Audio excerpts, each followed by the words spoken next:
So, okay, today's lesson, you want to learn about systems. Yes. Okay, And I wrote my email, our objective, where we're you going. can We're state very, you can state huh? it again, sir, if you don't mind. Yeah, we're very small, just starting. Yes, And we go to build, we said we want to do 300 by 2020. yeah, Yes, 2020. And I said we should do 100 by 2017. right. Okay, Of the key objective of our mentoring with you, apart from our spiritual growth, is when I say spiritual growth to numerical, is also this numerical growth. yes. God has used you to build, not only in Ukraine but all over the world. Mm-hmm. So, want to, you know, tap into that wisdom to use the same thing and grow this ministry that. So that's what I mean. And I've heard you talking about system. I actually went on your blog. You actually make it as one of your, what is it called? One of the bullet points Yes, for people to learn yes. on the blog. That was why I was requesting, do you have a book? Do you have anything I've on not it? written a book about it. I've written a book in Russian now about it, but I've not written in English. I have to translate all my Russian books to English. Okay. But no problem. I will give you a gist. It's very difficult to teach system when you cannot demonstrate. I'm supposed to be drawing on the whiteboard and to be giving you some visual, demonstrations. But Mm. we will go by what we have. We just do the theoretical part with you. So what about? Let's say I'm going to give you the building blocks Okay. for system building. Mm. And the things I'm going to give you is called formula. You can call them formula for building any system. Mm. The good thing Mm-hmm. about systems is that once you are able to build system, once you have the ability to build system, you can build system to resolve any issue and any problem you want to resolve. Mm. So systems are meant to simplify life, and Mm. systems are also meant to help you resolve and attain goals that naturally are impossible for the physical man. Mm. So systems will go ahead of you and help you to resolve complex issues when more than you could have been able to do it by yourself. Wow. So, for example, in the Old Testament, I mean, in the Bible days, people are Mm-hmm. relying on healing, miraculous healings, like Jesus was healing the sick, and everybody relying on miraculous healing for health, for people to be healthy. Yes. But miracles become irrelevant, or miracles become what they call everyday, more commonplace when you turn miracle into systems. Mm-hmm. That is why God actually prefers us to live on the earth by algorithm and systems rather than by miracles. So, Mm. for example, can you imagine that if Jesus had been trying to heal everybody in the world, even Jesus himself, by the time he goes through Palestine, Israel, and Samaria, and all of Asia, he will be tired. Even if he's not tired, how many years will he? Even if he's still alive today, how many countries would one person go to? Will be fatigue. Yes, there is no way he will be able to make it. And even if we have Jesus in every continent, it will still be tough. So Mm-hmm. miracles as good as they are, they don't compare to system. But let's see how system has been able to resolve the problem of health and Mm. miraculous healing. So instead Mm. of one miracle worker to be going from one town to the other conducting healings, now God gave wisdom to man that we will build a system of hospital Mm. systems. So, as an engineer, you understand what I'm saying. Hospital now is working and producing more results than any faith healer or miracle worker could ever perform. Mm-hmm. So, hospital is a system of securing and distribution of health, Mm. but not in a supernatural way now to be calling for heaven to come and do it. But it's a system, healing process has been brought and has been systematized, has been brought into system. And Mm-hmm. so it has been made more widespread, more effective, more riches, and more stable on regular basis. So when Mm-hmm. people have tuberculosis now, they just need to go to the hospital instead of lying down by the healer's house. Or when they have, even leprosy, that was the most horrible sickness those days. They don't need to be taken out of town or for healing for them to be waiting for 38 years for God to come and no, do the water for them to be healed. No, they just go to the hospital, and now they have even eradicated the thing. Now it's almost eradicated. Leprosy is almost eradicated and everything. Why? Because system of health as system has brought healing. Healing has been systematized and has been able to even eradicate a whole lot of diseases that used to be there before. So the Mm. same thing when we talk about education in the days of Socrates and Plato, they used to think that to be able to read and write was a miracle on its own. They used to think that people who are able to read and write, you remember now the village headmaster concept. The first village headmaster is the only person who can write in the whole village. Headmaster.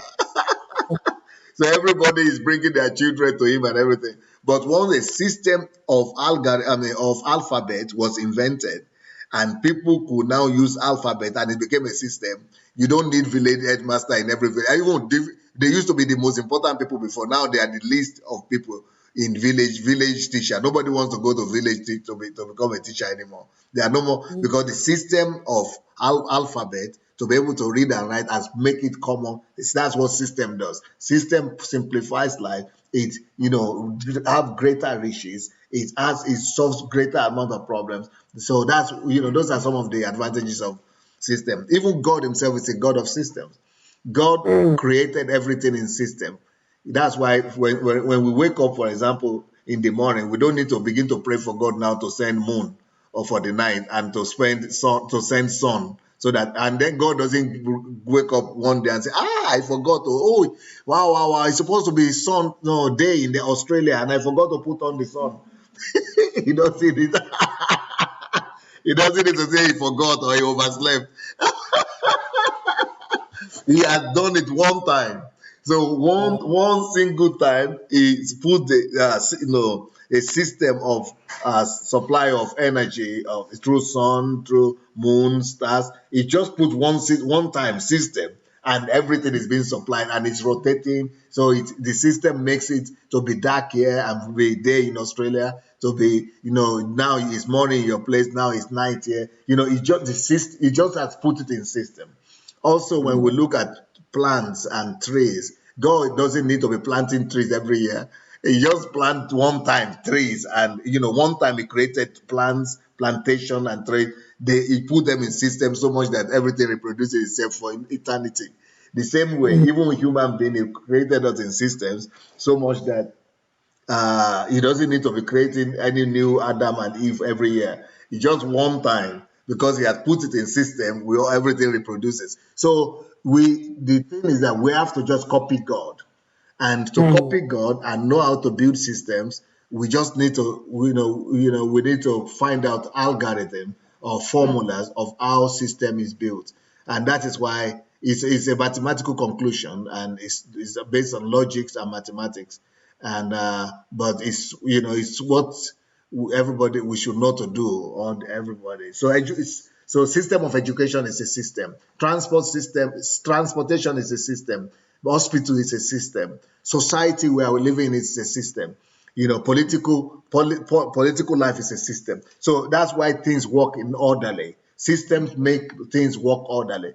And that's why when we go to Africa, it's like we don't have government, transport, everything, because there's no system. They don't understand system. Transport, no traffic lights. Everybody, no planning in building, no, town plannings.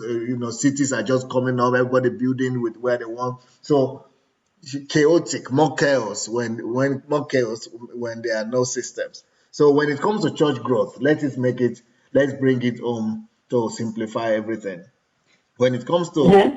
church growth, first of all, the first thing we have to start with when we want to grow a church, how does system apply here? We have to start with the goal that we want to achieve. And you have already mentioned the goal. So we have a goal of 100 people before the end of 2017. Good. Yes. And then before the 2000, then 300 people. But let's start with this first one. So if we need 100 people before the end of 2017, the next 1 year, uh, we will say, okay, 100 people, that's our goal. But any person that really knows how to build system knows that for you to have that 100 people, you need to plan with backup plans. So Mm-hmm. we will put backup plans maybe 3 times.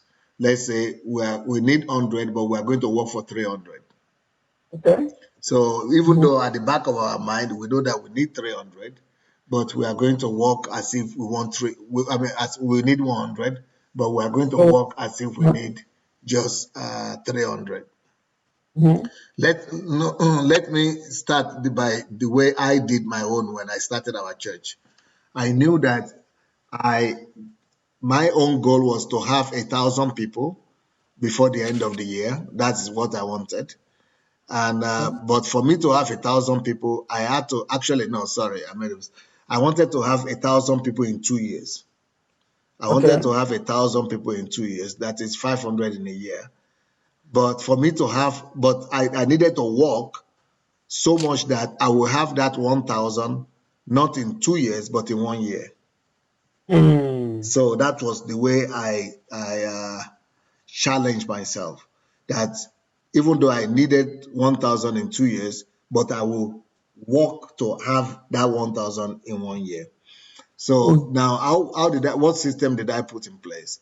I said for me to have 1,000 people at the end of the year, I must have at least 100 people stay in a month. That Mm. was a high call, Mm. especially bearing in mind that at that point I'd been in Soviet Union for 4 years and I couldn't Mm. get the Europeans to come to me. They will not come. They will not Mm. respond because the prejudice will not allow them to go to an African church and everything. But I was Mm. determined so that I was going to have this 1,000 in a year. And for me to Mm. have 1,000 in a year, my target was to have 1,000 people, I mean 100 people come to church and stay every week, every month, sorry. That is Mm. even a higher call and high is a tall order. So how will I do it? What should I do to make 100 people come to church in a month? You know what I decided to do? I said, Mm. whatever my target is for the month, I must attain it every day of that Amen. month. So if my target is 100 people per month, I will target 100 people per day. Wow. And I will not miss a day. So if we have 30 days in a month, I will have 100 people every day. That is, I will target to invite personally. That is not talking about the members of the church. Personally, what I will do, I will make sure that I touch 100 people every day, so much that by the end of the month, I'm touching personally on my own 3,000 people. 3,000 people. So by targeting my monthly target, by achieving my monthly target in a day, I was guaranteeing myself that monthly result. Amen. So Amen. what did I do? I was still working at that time. I was working at a television station. So I came on TV. I was using television to try to reach out. But apart from television, I will also make sure that I reach out to people individually. I will not come back home until I touch 100 people. So I will take invitations, magazines, handbills, and then our addresses and everything there. And I will make sure that I give out 100 before I come home. That's what I did. I was not married, so it made like it easier for me. And I was a young man full of a lot of energy. Mm. But that's what I did. So I discovered that because I had discovered that before I left now Africa that geniuses are not given birth to, but people become, geniuses are created. You create yourself as a genius. You make yourself, and that the womb of genius is hard work. So I knew that if I will work hard, that I will be able to attain that thing. So to cut a long story short, by the end of that year, I had reached personally, apart from other my team members, I had reached over 30,000 people. And by the end of that year, 1,200 people had remained in the church. It's a lot of, it's not a high percentage wise, but at least I got my goal. So, but that is just a small. I'm not telling you the details of what I did. Anyway, but what I'm trying to say is that you have to have the goal. That's number one. That's the first point. Your goal is already known. You already have your goal. Number two, are you following me? We're following, sir. So number two, what you do, you have to establish the limit. You have to put yourself in a constrained time. You have to have a time constraint for that your goal. So let's say we want to attain 100 people in a year, 100 people in a year. So that is very concrete, 100 in a year. The reason why we have to put it in a time constraint is because if we just say we want to have 100 people or we want to have 1,000 people and we don't put a date, could be stretched forever. You will never get there because so nothing is constraining you, nothing is pushing you, nothing is. You have to put a date so much that it will force you to act, and you have to take it serious so that something is pushing you, something has to be pushing you from the back. You have to push yourself under a kind of pressure and a demand so much that you are forced. That demand is forcing all time wasting activities out of your life. You are reminding yourself constantly that I need to attain this goal. Because of that, I don't need that friendship. Because of that, I don't need this time wasting activity. Because of that, I cannot sit down and be watching this program. Because of that, I cannot afford to, wasting time to do this and this. Because something is pushing me. It's like something is chasing you from the back and you are chasing it in front. And you want to get to the goal that you put before yourself. So that's why we have the time constraint. If you put, for example, 1,000 people in 10 years, there is no constraint there because you'll get there sooner or later. But when you make it in a short, as much possible a time, a year, it means it will really make you to force you both to work hard in the physical and to also depend on God and ask for His help because you have put yourself under a strenuous demand. Number three condition of building a system is that you have to make a list of your resources, of your available resources. So, for example, if I want to start, if I want to have 100 people before the end of the year,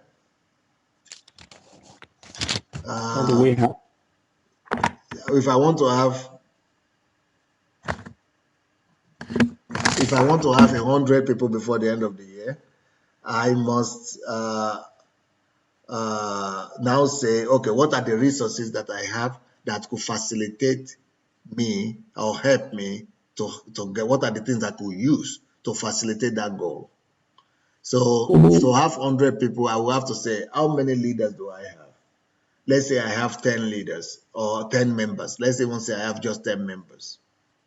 Then what my church people do is that they just look at their church members as people, as church members. But the truth is that we must look at them as resources. Even though we are being a blessing to them, but we must also know that they are also supposed to be a blessing to the kingdom of God. They must also be resources for God, for the kingdom of God. So, for example, let me say I have 10 members or 20 members in my church. Out of that Now, 20, I want to find out who are the most committed people I have, who are the ones that I could say are reliable. mm, Those reliable ones are the ones that are resourceful, are the ones that I could count as my resource. I don't mm, want to count the ones that are not ready, that will not do anything, that are just irresponsible, because they will just become burden instead of resource. They mm-hmm. will become, because I will be open on them. I will be expecting them to do something, but they will be dragging me back instead, because they will promise that they will not do it, and they will just be making me to fall behind my target and promises. So it's better Amen. not to even count them, even though they are there physically, and you are smiling to them and loving them, but you don't count them as your people really, because you cannot rely on them. Oh, Even though you okay. are counting them, you are just loving them. They are just receiving from you. They are not contributing. They are not adding value. Mm, So but so let's say you count five, or it doesn't matter how many people you get. It could be five, but just for easier calculation, let's take 10. Let's say okay. you find 10 people. It doesn't matter if they are young or they are old. Let's say you have 10 people. That is the resource that you have. Those are the people. Mm-hmm. Okay. Another thing Mm-hmm. you want to find out from them is to find out how much time they have to contribute to the vision of the house. Okay, for example, you gather them and say, all you 10 people, Andre, Sarah, Esther, John, this is the vision that we have. We want to have 100 people before the end of the year. How Mm, much time do you individually have to contribute to this vision? Can you mm, contribute at least 1 hour a day or 1 hour a week to working for this vision? Because then we have to determine and no, and actually get some targets and some assignment for them, some tasks, some concrete given tasks for each one of them, so that they will need to know that they are dedicating and devoting a time, that particular amount of time that they have committed, they are dedicating it and using it just for this goal.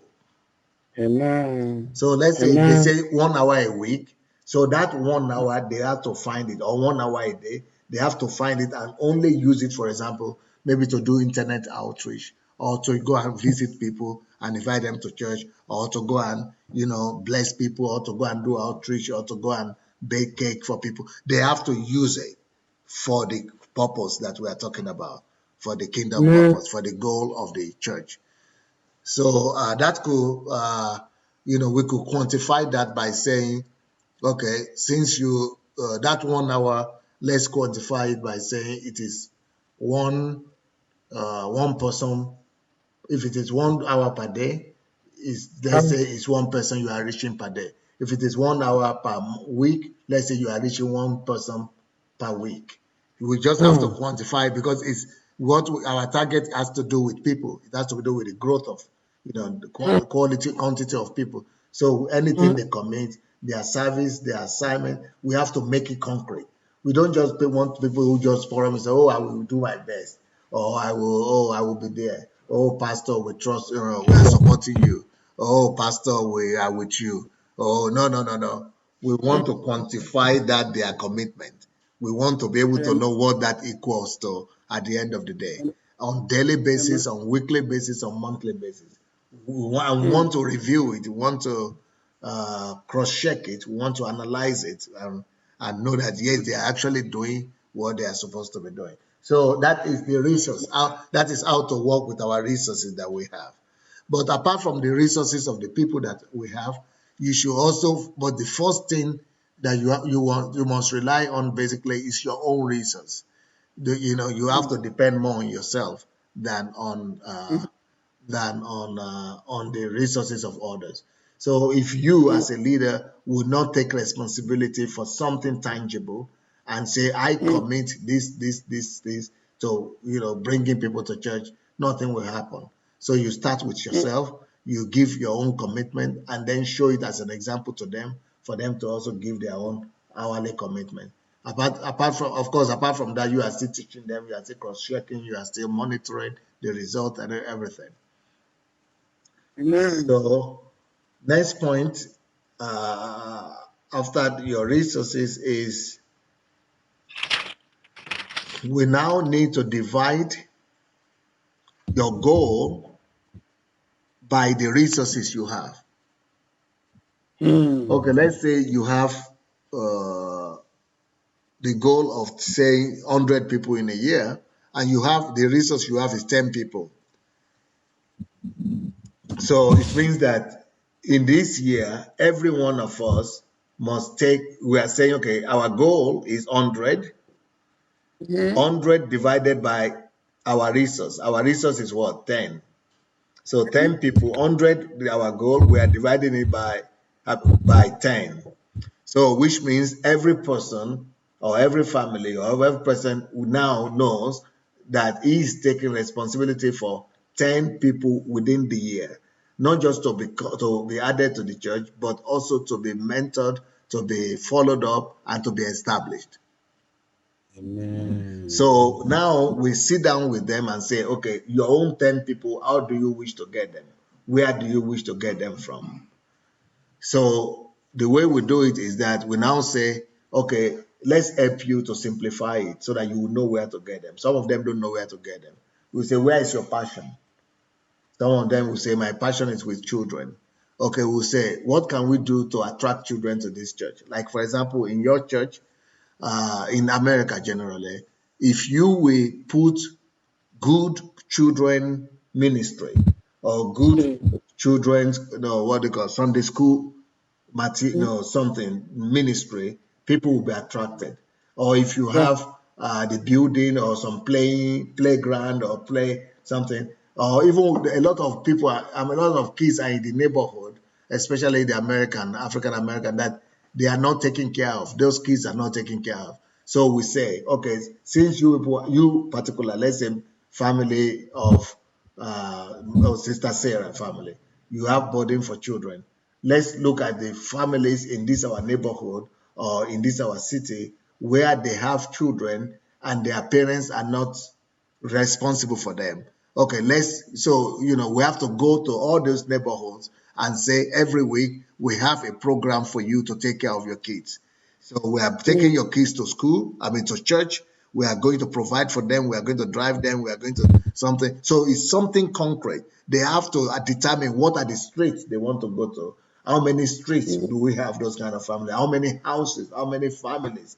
So they have to say, okay, in this our neighborhood we have maybe 100 families, or in this our city we have 1,000 families like that. So the person has to now make his own program, his own schedule of how we are going to cover and visit all those families, and and then what we are going to tell them, what proposals are we going to give them, and how we are going to attract them, what are the proposals that we offers that we can give to them that they cannot refuse. Let's say, for example, we say we'll teach your children English, or your children are not studying well. We have to use any trick to help, and the greatest trick is to help them resolve the challenges they are struggling with.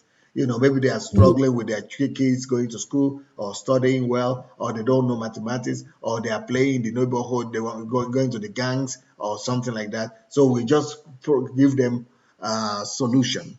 So that is that particular family that is talking about children. Let's say another person says, I have burden for women. Then we have to sit down and say, okay, where do we have women in this city? How do we get women? Where are the women of this city? Where are the women of this Mm. city? Who are the women that will probably come to us? We know that the upper class women we might not be able to get to them, or if we can get to them, how do we get those ones? And who are the ones that are more susceptible to our message? Who are the ones that will be more open? Where are the desperate women? Where are the ones that are unfortunate women? The ones that are poor women, or so we have to make a list of different categories of women and where we can get them. And then we now come to say, what are the strategies, or what are the tools, or what are the baits we could use on this woman that the woman will respond to. Mm. Maybe they are single mothers, so we know that they have challenges in the area of material needs for their family or something. Or maybe their husbands are in prison. We know we could be writing to them and give them some moral support that way, and that way they know that they are not alone. So we show them love and care, and we prove to them that we are there for them as a church. Soon they will be Amen. they will be following us. So let's say another Mm, person said, I have a burden for youth or young people. So we have to do the same thing. Where can we find young people in this city? Maybe they are in schools, mm, maybe they are in colleges, maybe they are in the street, maybe they are using, in the bar or in the nightclubs or things like that. Then we now to look at maybe for a few strategies. What are the strategies we could use to get the young people? Then somebody could say, oh, my burden is internet. So how can we use internet to now get people? Then somebody could say, oh, my body is doing training or life mm, coaching. Okay, so how many life coaching can we organize every month or every week, or to be able to make sure that 100 people come? So even though those people, we want them to bring 10 people in a year, but we know that for them to bring 10 people, they must reach at least 100. So we are mm, going to do events every month that will cause them to be able to reach out to at least 10 people every month. So by the end of the year, they have all reached out to 100 each. And from that 100, at least 10 will come from each of the group. So you have more than 10, I mean, we have reached more than 100, maybe 1,000, 1,000 at the end of the day. And you see that at the end of the day, it will not be a big deal uh, to have 100 remain. So, just the way I've used the example of women ministry, all this, that's how we go around with all the 10 people that are there. But the reason why it's important to work with their passion is because when you just tell them to go and minister to women and they don't have passion for women, it's difficult, it will be as if you are forcing them. So it's better to mm, ask them what is their own passion, what are the things they have burden for, because that is what they mm. will naturally cling to, or whatever. What's the word? Yeah, they will naturally gravitate towards. Yes, that is what So we. pass to Yes. clergy. Can I continue? Yes, sir. Okay. So that is called distribution of, what did I call? I don't even remember what I called that last point. Number 4. Is it Point 47. divide, Divide. division of labor? Okay. Now the next point, we have to divide. I mean, we have to do mapping. Mapping is what I've Mhm, already explained to you. Where will you get those people from? Where are they? What are their addresses? You've got to be very concrete. What are their houses? mm, Where do they live? What time are they at home? When will you go to them? What days of the week can you afford? If it is 1 hour, is it one every Tuesday or every Friday or every Saturday? What time on Saturday? Is it at 7 o'clock in the evening? Why do you choose 7 o'clock in the evening? Are you sure these ladies will be there at that time? So it has to be something very purposeful and very detailed. mhm. So some people who are pastors, they just want to pray and go out and give tracts. That's just a lazy man's approach to work. If you really Mm. want to have results, you must be purposeful and be systematic. Amen. So mapping is, get just like saying you have a map of a city. When you have a map, you have to have the number of the house. Every house must be number of the street, the name of the street, the name of the number of the house, everything 1 to 10, 10 to 20 to 200. It's concrete. It's not just map, like just some map somewhere without street, without name, without everything has to be concrete. So after the Am- mapping process, we go to the next one. It's called ongoing work with your team. So as a On leader, ongoing work, ongoing. work with the team. Yes, ongoing work with the team.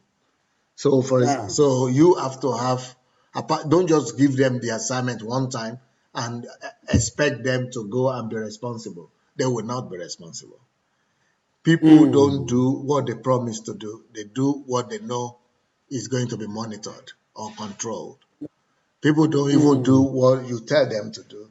They only do something when they know that you will come to ask for the result. Yeah. So they don't do what they are supposed to do. They only do what they know. Yeah, they don't do what is expected to. They do what is inspected. So, Mm.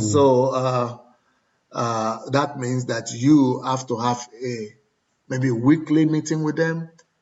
Sometimes when everybody is busy, you might. The way I did it in the first year of our church is that I was having workers meeting every Sunday instead of what people call Sunday school.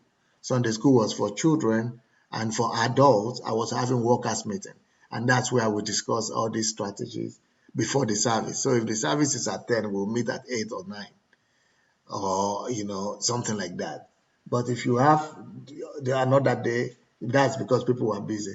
But later on, we started having it every Saturday, but less were coming, then we move it to every Monday evening. But just find a time where you could review, meet with people to strategize. And what do you do in those meetings? You have to go back to the original plan with everybody.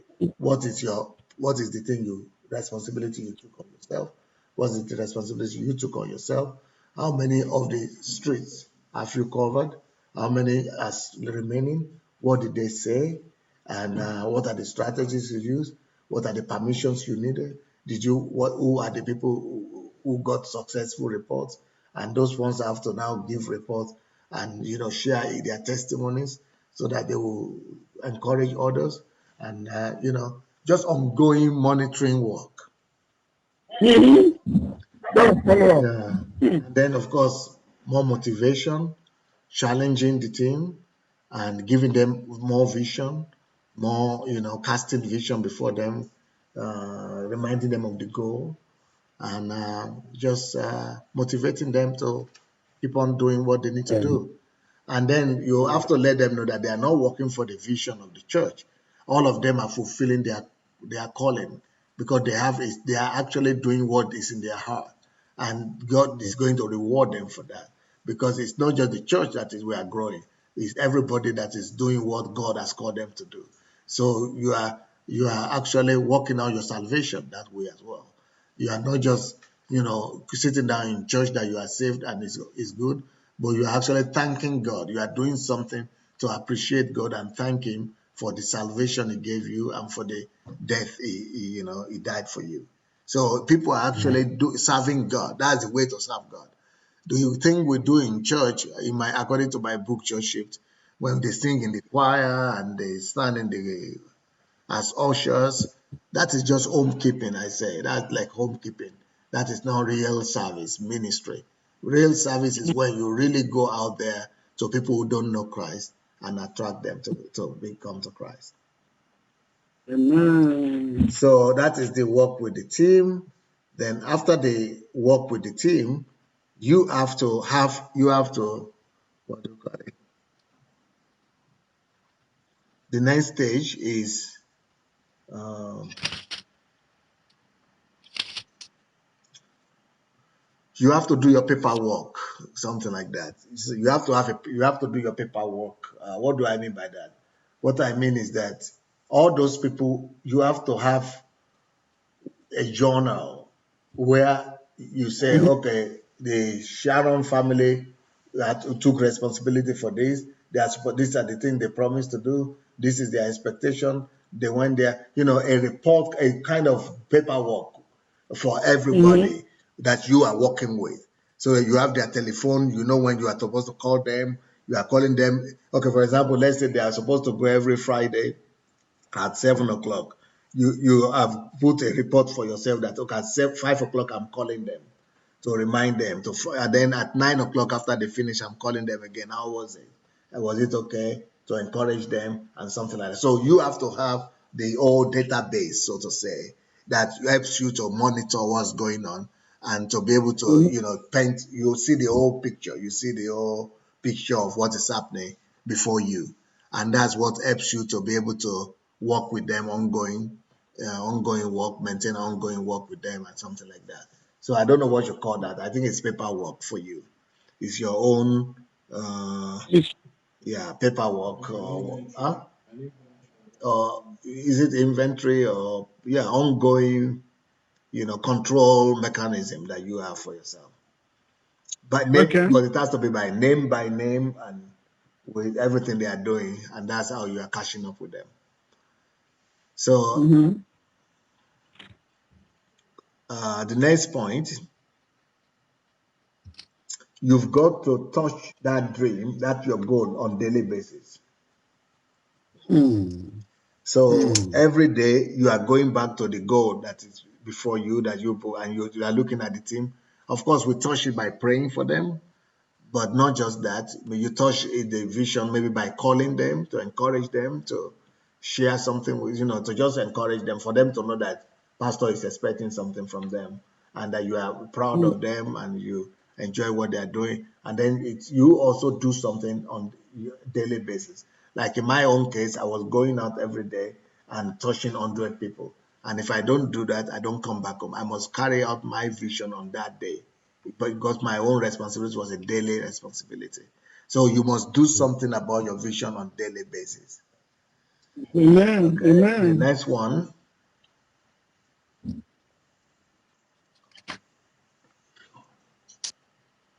you must work on backup plans. You must have a backup Mm-hmm. plan. So let's say you have set up all this system with these 10 people.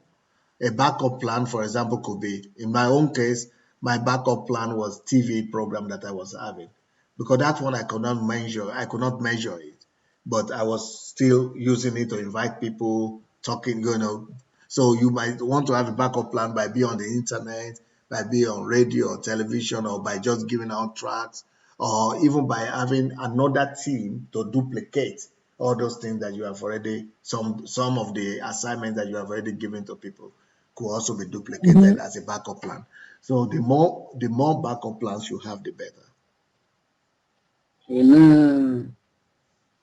Amen. Number 10, Mm-hmm. these things are not just for church.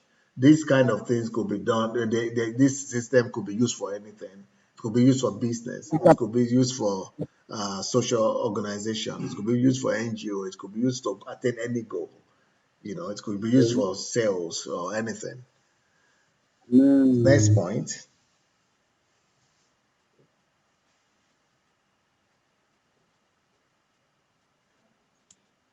you want to have a system of control or monitoring system, or whatever you call it. Yeah, monitoring system or control system. That is a system that allows you to get a feedback from the people. So whatever Mm-hmm. people promise to do, you want to get the feedback from them. You want to build a bridge. You don't just want to leave them on their own to be doing whatever they want, and if it works out or it didn't work out. But you want to have a control system so that you get their feedback back, and then you get back to them and you work on ongoing work like that with them. Mm-hmm. Number 11, make sure you constantly motivate. You have to have a system of motivation, not motivation in the sense of just preaching. I'm talking about system of reward, a reward system. So the Mm. ones of them that are faithful to carry out and to work, to do what they promise to do. Maybe you want to bring them off to the stage and encourage them. Maybe you want to make them leaders. Maybe you want to praise them. Maybe you want to give them some. Maybe you want to invite them to your team, personal team, or to bring them closer to you. Maybe you want to invite them to your family. Just some Mm-hmm. ways of encouraging them.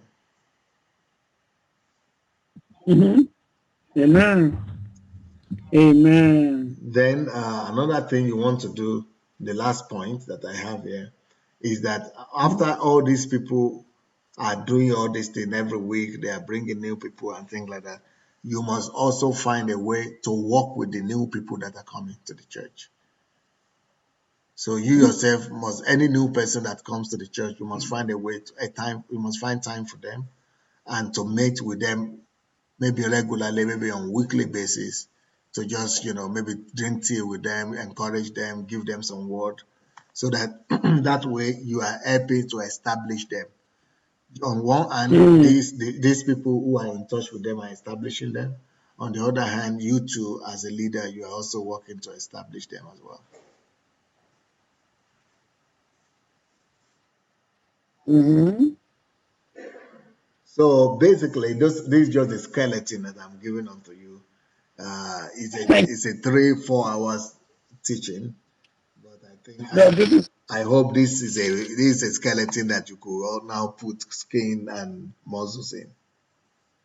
absolutely, sir. We took a lot of notes. We took a lot of notes, and we will walk through these, and especially it come back to us. I mean, what we have mentioned, for us to first take the lead and get people that will work with us on getting Yeah, this because there are accomplished. some people in the church who are just church members, but the Yeah, team, these ones that will work with you are your real people at the core, are the real people you have. that's good. And we have a system now that can really identify their strength and where their passion is. So Yes, I'm yes, that will help. going to work on that. God bless you. This is awesome. Thank you, sir. Bless you, sir. I know it's late to your place now, Yes, so thank I you. yeah, I'm Uh, going from one. I was going from one meeting to the other. So thank you so much. uh, Have a next month we'll connect with you again. But Amen. God bless you. before then, Sir. we'll be back on our other business stuff. Okay, Amen. God Thank you, sir. have a wonderful day. Bye. You too. Bye. Bye. Bye.